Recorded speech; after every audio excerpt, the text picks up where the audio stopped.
તમારો 30 વર્ષનો પગાર અને પેન્શન એક નાની સરખી ભૂલથી પાણીમાં જઈ શકે છે? કેવી રીતે? જાણી લો. વિચારો, રિટાયરમેન્ટ નજીક હોય અને ઓફિસમાંથી કોઈ કહે કે તમારી સર્વિસ બુક તો ગુમ થઈ ગઈ છે, તો શું થશે?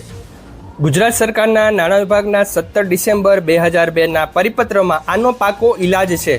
સૌથી પહેલા સર્વિસ બુક સરકારી ડોક્યુમેન્ટ હોવાથી તેની પોલીસ ફરિયાદ એટલે કે FIR કરાવવી ફરજિયાત છે. સાથે જ ઓફિસ હેડને લેખિત અરજી આપી ઇનવર્ડ નંબર લો. ત્યાર પછી રિકન્સ્ટ્રક્શનના નિયમ મુજબ તમારા જૂના પે બિલ્સ, PF સ્ટેટમેન્ટ અને ઓર્ડર્સના આધારે 9 મુદ્દાનું એક કડક ચેકલિસ્ટ ભરાશે અને ઓફિસ નવી બુક તૈયાર કરશે. હવે અહીં ધ્યાનથી સાંભળજો.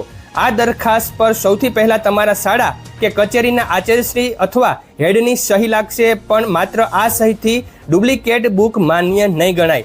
આ ફાઇલને ફાઇનલ મંજૂરી તો કોઈ વર્ગ 1 એટલે કે ક્લાસ 1 કક્ષાના અધિકારી શ્રી જ આપશે અને તેમની સહીથી જ નવી બુક અસલ ગણાશે. માટે સ્માર્ટ બનો. દર વર્ષે તમારી સર્વિસ બુકની ઝેરોક્સ અથવા PDF મોબાઈલમાં સ્કેન કરીને ઘરે ચોક્કસ સાચવો.